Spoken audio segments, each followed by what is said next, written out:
솔로몬이라는 사람은요, 그 아버지 다윗으로부터 정말 표현할 수 없는 많은 축복을 받았던 사람입니다. 먼저로는 그 왕권을 물려받았습니다. 그래서 이 존귀한 이스라엘의 왕권을 물려받고 또 그와 함께 수많은 부와 명예 모든 것도 받고, 특별히 하나님께서 다윗이 이제 성전을 주께 드리고자 하는 그 마음을 보시고 어떤 약속을 주셨냐면 역대상 17장 13절에 이렇게 말씀하셨어요.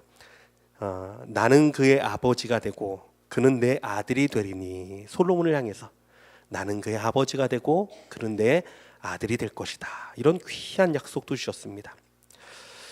과연 이처럼 많은 축복을 한 몸에 받고 태어난 사람이 또 있을까요? 세상 사람들은 금수저라는 말을 쓰죠. 금수저를 입에 물고 태어났다, 뭐 이런 말 하잖아요. 솔로몬은요, 금수저 정도가 아니라 정말 신의 수저를 입에 물고 태어난 정도로 정말 귀한 사람입니다. 자, 그런데 심지어 그가요, 솔로몬의 성전이라고 부르는 성전 완공을 하잖아요. 이게 솔로몬의 가장 큰 업적 중에 하나입니다. 그런데 이 솔로몬의 성전도 사실은 알고 보면 다윗이 다 준비한 거예요. 정말 다윗이 모든 것을 다 준비하고 솔로몬이 그것을 짓게만 했어요. 오늘 본문을 보면 다윗이 성전 건축에 필요한 모든 금과 은과 목과 모든 것을 준비하였다라고 말하는 부분이 나옵니다. 심지어는 일할 사람들도 준비해 놓고요, 또 자기 대신들한테도 다 얘기해 놨어요. 자, 그런데 과연 이 다윗이 준비한 게 어느 정도였냐 하면, 오늘 본문을 보면 14절이 이렇게 말합니다. 내가 환난 중에 여호와의 성전을 위하여 금 10만 달란트와 은 100만 달란트와. 자, 금만 한번 생각해 보겠습니다. 금 10만 달란트가 과연 어느 정도인지 우리는 감이 잘 안 오잖아요. 성경을 보면 열왕기하 18장에 보면은 아수르 왕 산헤립이 와서 수많은 이제 그 성들을 무너뜨리고 예루살렘까지 와서요, 그 당시에 이제 히스기야 왕에게 그 금품을 요구하는 장면이 나옵니다. 그래서 맨 처음에 이제 히스기야 왕이 뭐 있는 것 막 다 긁어서 그 성전에 있는 성전에 있는 금을 입힌 기둥에 있는 것까지 벗겨서 갖다 줬는데, 그게 얼만큼이었냐면 금 30달란트였어요. 금 30달란트와 은 300달란트를 요구했습니다. 아수르라는 거대한 왕이 와서 요구한 게 그 정도예요. 자, 그런데 다윗이 금 10만 달란트를 준비했다라는 건요, 상상할 수 없는 많은 양입니다. 그냥 정말 와, 그냥 이렇게 많이 벌어지더라. 그러니까 다윗이요, 다 준비했어요. 심지어는요, 역대상 28장에 보면요, 우리 한번 찾아볼게요. 28장 11절 12절 한번 읽어볼까요? 구약 652페이지 역대상 28장 11절과 12절 우리 같이 읽겠습니다. 시작. 다윗이 성전의 복도와 그 집들과 그 곡간과 다락과 골방과 속죄소의 설계도를 그의 아들 솔로몬에게 주고, 또 그가 영감으로 받은 모든 것, 곧 여호와의 성전의 뜰과 사면의 모든 방과 하나님의 성전 곡간과 성전 곡간의 설계도를 주고. 야, 다윗이 정말 얼마나 신령한 사람이었냐 하면, 그가요, 기도하면서 그걸 다 하나님께 받았어요. 여호와의 성전은 이렇게 해야지, 이렇게 줘야지. 그 설계도까지 다 만들었습니다. 그러니까 수많은 금과 모든 것을 다 준비하고 설계도까지 다 해서 아들에게 넘겨준 거예요. 너가 이렇게 줘야 한다. 그래서 성경을 보면요, 솔로몬이 성전을 짓고 났는데 금이 남았습니다. 그래서 그것을 여호와의 곡간 안에 뒀다 그랬어요. 너무 많아서 남았어요. 이 성전에 들어간 금이 엄청났는데 곡간 안에 둘 정도로 넘쳤습니다. 자, 그런데 아까 읽었듯이 뭐라 그랬냐면 내가 환난 중에 준비했다라고. 아까 22장 14절에 보면 내가 환난 중에 여호와의 성전을 위하여 금 10만 달란트와 이런 표현이 나와요. 다윗은요, 환난이 많았던 사람입니다. 고난이 많았고요, 전쟁을 많이 치렀던 사람이에요. 그래도 그는요, 여호와의 성전을 위해서 또 그 아들이 그 성전을 지을 걸 생각해서 모든 환란 가운데서도 이 모든 것을 다 모았어요. 참 귀한 사람이죠. 그러나 솔로몬은 어떤 사람입니까? 그 이름의 뜻이 평화예요. 그는 평화의 아들입니다. 그래서 사실은 전쟁이 필요가 없습니다. 다윗이 다 그 주변 나라들을요 정리를 다 해놨어요. 강성한 나라를 만들었어요. 그것을 누리기만 하는데요. 얼마나 행복한 사람입니까? 굳이 피를 흘릴 이유도 없고 목숨을 걸고 싸울 이유도 없고. 자, 그런데 이런 복된 자의 행동이 이상합니다. 그는 뭐가 부족한지 하나님의 말씀을 어기면서까지 금을 모으기 시작합니다. 애굽에서 말을 사다가 자기가 갖고 교육하고 팔기도 하고요. 그리고 또 수많은 아내를 둡니다. 신명기 17장 16절에서 17절까지의 말씀을 보면 이스라엘 왕이 금해하는 것 세 가지가 있습니다. 하나님이 너희가 왕을 세우면 이 세 가지를 금해야 된다. 왕은 이걸 하면 안 된다라고 말씀하셨어요. 그게 뭐냐면 첫 번째로는 애굽에서 말을 사지 말라. 말을 많이 두지 말라. 그 땅으로 다시금 생각이 날까 할까 두렵다. 그래서 애굽에 말을 사러 애굽에 가지 말라 그러셨고요. 말을 많이 두지 말라 그랬어요. 그런데 솔로몬은 어떻게 해요? 애굽에 말을 사다가 자기만 쓰는 게 아니라 다른 나라에도 팔 정도로. 자, 두 번째로는 뭐였냐면 아내들을 많이 두지 말라. 근데 솔로몬은요 정말 엄청난 아내들을 뒀습니다. 자기를 위하여 금을 쌓지 마라. 자기 위하여 그 재물, 금은을 쌓지 말아라. 근데 솔로몬이요 진짜 보면은 금을 그렇게 좋아해요. 심지어는 막 배를 건축해서 금을 캐러 막 보내고요. 세금 걷는 것도 보면 금을 거둔 내용들이 쭉 나오고, 방패를 얼마나 금이 많았으면 큰 방패 200개.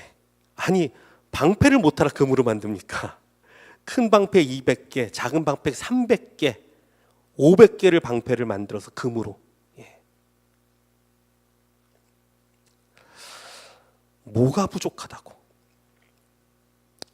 그리고 건축을 그렇게 많이 하잖아요. 자기 성전을 위해서 성전보다 자기 왕궁을 2배를 길게 건축을 하고요. 또 많은 성들을 세웁니다. 그래서 역대하 10장을 보면요, 솔로몬의 일꾼들이 르호보암, 그의 아들 르호보암에게 찾아와서 이야기하죠. 솔로몬이 부과했던 것이 우리에게 너무 과중했다, 너무 힘들었다라고 말하는 장면이 나옵니다. 그러지 않아도 됐는데, 그렇게 욕심 부리지 않아도 됐는데, 그냥 자기의 욕망을 더 채우려다가 가까이에 있는 백성들조차 다 등을 돌리게 만들었어요. 그렇다면 여러분, 그가 그렇게 했다 그래서 행복했을까요? 그가 그 수많은 것들을 계속 누렸다 해서 행복했을까요? 절대 그렇지 않았습니다. 그러면 그럴수록 솔로몬은요 공고하고 허무했고요. 그가 자신의 만족을 위해서 애를 쓰면 쓸수록 그의 마음은 텅 비어만 갔습니다. 그걸 어떻게 하냐고요? 솔로몬이 쓴 전도서를 보면 잘 나와 있어요. 우리 전도서 2장 말씀 한번 찾아볼까요? 구약 949페이지. 뒤로 좀 쭉 넘기면 구약 949페이지. 전도서 2장.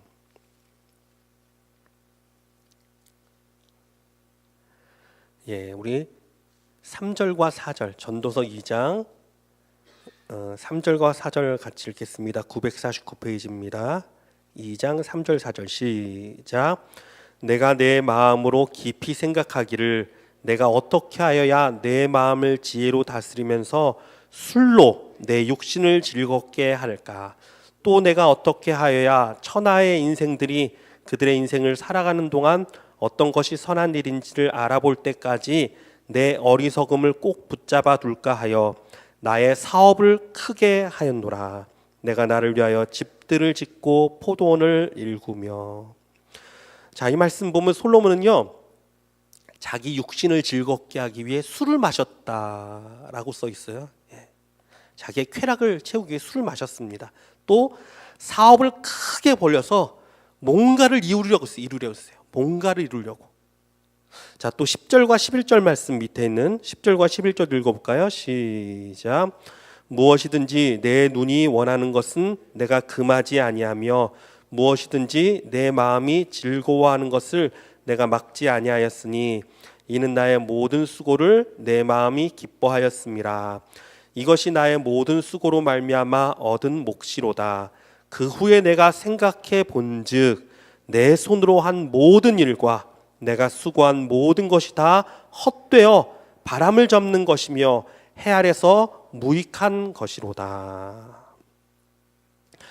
솔로몬이요, 어떻게 했냐면 자기 눈에 보이는 것, 자기 마음에 원하는 걸 다 얻고자 했어요. 다 채우고자 했어요. 그런데 보니까 야, 참 허망하구나. 그냥 헛되구나. 바람을 잡으려는 거구나. 다 소용없는 거구나. 그걸 깨달았다는 거예요. 또 솔로몬이 그렇게 모았던 금과 은과 여러 가지 재물은 어떻게 됐을까요? 우리 18절 19절 말씀, 우리 이것도 한번 볼게요. 18절 19절 말씀 시작. 내가 해 아래서 내가 한 모든 수고를 미워하였노니 이는 내 뒤를 이을 이에게 남겨주게 됨이라. 그 사람이 지혜자일지 우매자일지야 누가 알랴마는 내가 해 아래서 내 지혜를 다하여 수고한 모든 결과를 그가 다 관리하니 이것도 헛되도다. 솔로몬이 말합니다. 여러분, 솔로몬이 누구에게 물려줬죠? 자기의 모든 것을? 르호보암이죠. 근데 르호보암은 어떤 사람입니까? 미련했어요. 그러니까 그 모든 부귀영화를 다 물려줬는데 르호보암이 그만 하나님을 거역하다가 애굽 왕 시삭이 와가지고요, 그 나라를 치고 모두 다 뺏어갑니다. 심지어는 보니까 아까 말씀드렸던 금방패 500개, 큰 것 200개, 작은 것 300개라 했잖아요. 그것도 다 가져가 버려요. 그리고 나서 이 르호보암이 어떻게 하냐면요, 이 방패를 노수로 만들었다 했어요. 노수로 만들어서 그걸 얼마나 닦았겠어요. 금처럼 반짝반짝 거리라고. 그렇다고 이게 금이 됩니까? 참 허망하죠. 참 허망하죠. 또 재밌는 표현이 전도서에 보면 나와요. 솔로몬이 생전에 그 아내와 첩들을 많이 뒀잖아요. 그런데 노년에 어떻게 됩니까? 그 많은 첩과 많은 이방 여인이 솔로몬의 아내가 됐는데 이 여인들이 우상을 다 갖고 왔잖아요. 그래서 노년에 솔로몬이 우상에 넘어갑니다. 그래서 우상에 빠지잖아요. 죄를 범하잖아요. 여기에 대해서 솔로몬이 언급하는 부분이 나와요. 나중에 돌아보고 이거를 전도서 7장 26절 25절 26절 구약 955페이지입니다. 전도서 7장 이 말씀은 참 재밌어요. 7장 25절 26절 같이 읽습니다. 시작.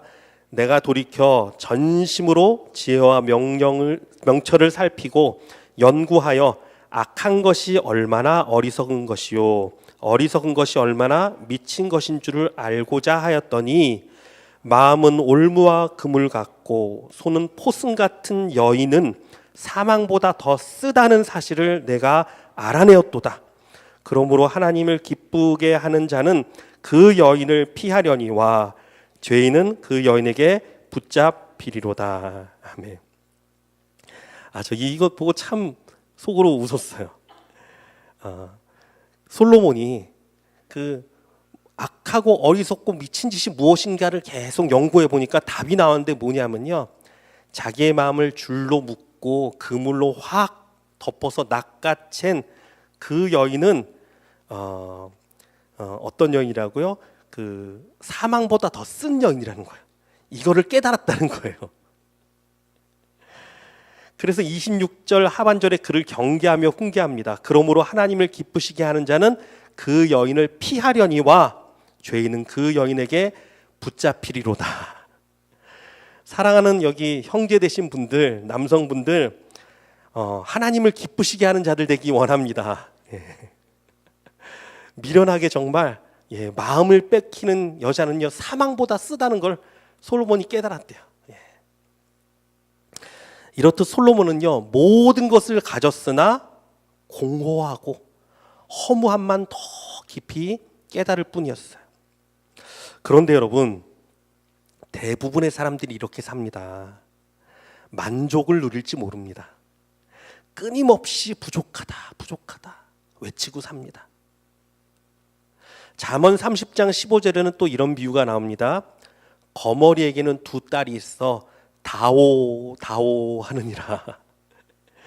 예. 이 거머리라는 걸 여러분 아시죠? 그 옛날 시골에 가면 논에 들어가면은 이 거머리라는 게 있습니다. 이게 달라붙으면 떨어지지도 않습니다. 근데 이게 피를 빨아먹어요. 근데 이 거머리에게는 흡입관이 두 개가 있답니다. 이 빨판이. 그래서 이 딸이 있어. 이게 이제 두 딸이 있어. 이게 흡입관을 말하는 거래요. 그래서 이 거머리가 달라붙으면요, 그냥 얇은 것도요 달라붙으면 어느 정도까지 피를 먹냐면요, 땡땡해집니다. 이게 막 몸이 완전히 피로 다 찰 때까지도 떨어지지 않고 피를 빨아먹어요. 아주 그냥 좀 그래요. 예. 근데 이것에 빗대서 말하는 거예요. 피부에 붙어서 피를 빨아먹으면서도 절대 만족하지 않고 계속 다오 다오 다오 이러는 모습이 그냥 만족을 모르고 계속 끊임없이 달라고 하는 그 모습을 이제 빗대서 말하는 거예요. 만약 솔로몬이 성전을 완공할 때 가졌던 마음, 그 마음이 어떤 거냐면요, 주의 선하심과 인자하심을 감사하고 노래하는 마음이었어요. 이것을 정말 영원히 가졌다면 솔로몬은 진짜 행복한 왕이었을 거예요. 예, 한번 찾아볼게요. 다시 이것도 역대하 5장 13절 말씀. 다시 돌아가서 역대하 5장 13절 말씀.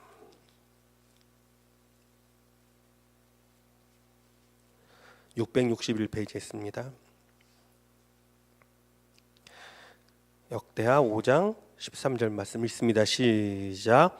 나팔 부는 자와 노래하는 자들이 일제히 소리내어 여호와를 찬송하며 감사하는데 나팔 불고 재금치고 모든 악기를 울리며 소리를 높여 여호와를 찬송하여 이르되 선하시도다 그의 자비하심이 영원히 있도다 하매 그때 여호와의 전에 구름이 가득한지라. 아멘.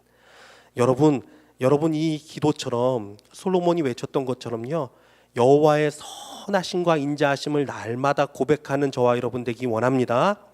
성경을 보잖아요. 그러면 이 고백이요 정말 성경 전체를 관통합니다. 정말 이 고백 가운데 하나님이 역사하고요, 하나님이 이 고백을 너무 기뻐하세요. 너무 기뻐하세요. 여호와는 선하신 분이십니다. 여호와는 그 인자하심이 내게 영원합니다. 이 하나님을 누린다면, 그렇지, 하나님은 내게 선하신 분이시지, 이 하나님을 날마다 묵상한다면 그는요 정말 여호와 하나님으로 만족할 수 있는 사람이 됐어요. 정말 행복할 수 있는 사람이 됐을 겁니다. 자, 이 고백을 또 언제 하냐면요, 바로 넘어가면 역대하 7장 3절 말씀, 이때도 또 고백을 합니다. 664페이지 7장 3절 말씀. 이때는 언제냐면요, 솔로몬이 성전을 완공하고 기도를 마치니까 제단에 하늘에서부터 불이 임했어요. 불이 제단을 다 살았습니다. 그러니까 백성들이 너무나 두렵고 하나님의 그 응답, 여러 가지 두려운 마음과 또한 하나님을 경외하는 마음에 납작 엎드렸어요. 근데 똑같이 고백을 합니다. 우리 7장 3절 시작. 이스라엘 모든 자손은 불이 내리는 것과 여호와의 영광이 성전 위에 있는 것을 보고 돌을 깐 땅에 엎드려 경배하며 여호와께 감사하여 이르되 선하시도다 그의 인자하심이 영원하도다 하니라. 두려운 순간에도 하나님 앞에 엎드렸어도 하나님의 인자하심을 고백하는 겁니다. 선하십니다. 주의 인자하심이 영원합니다.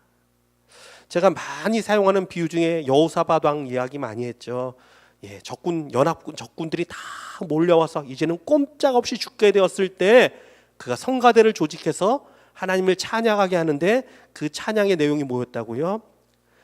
여호와의 선하심과 인자하심이 영원하도다, 이 고백이에요.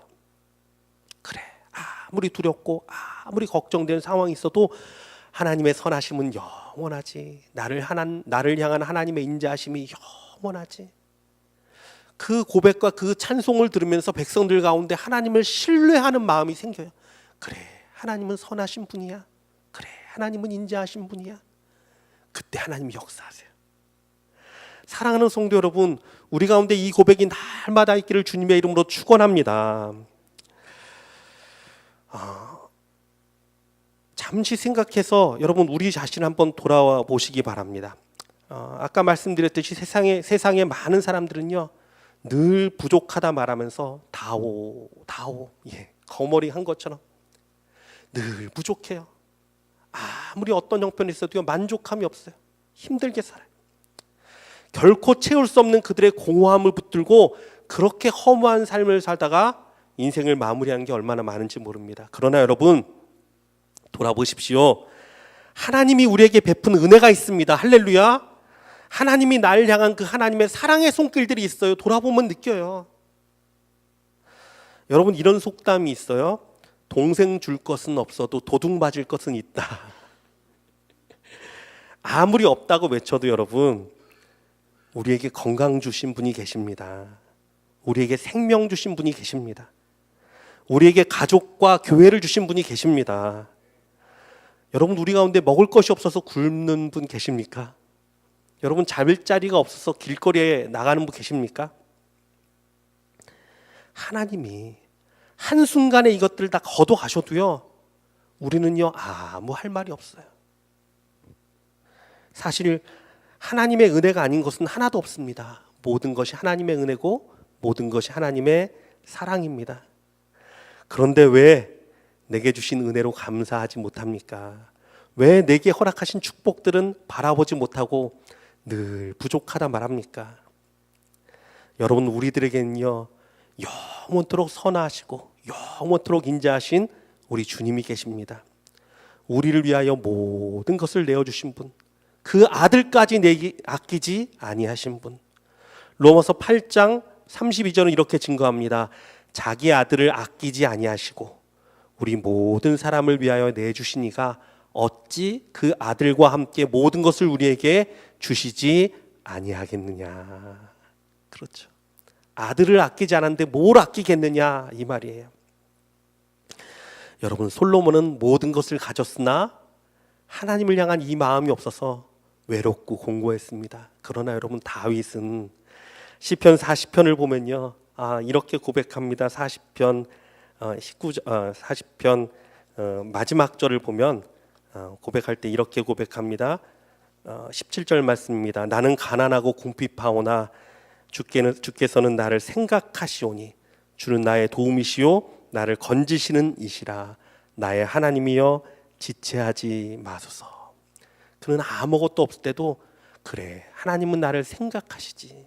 그래 하나님은 나를 향해 선한 생각. 다윗에게 어떻게 하면 내가 은혜를 줄까? 어떻게 다윗을 높이 들을까? 하나님 나를 생각하시죠. 주님 속히 이루어주세요. 빨리 이루어주세요. 그래서 그는요 아무것도 없어도 행복할 수 있었어요. 여호와는 나의 목자시니 내가 부족함이 없으리로다. 여러분 여호와 한 분으로 이렇게 행복한 자들 정말 내게 주신 은혜 가운데 감사하는 심령 되시길 주님의 이름으로 축원합니다.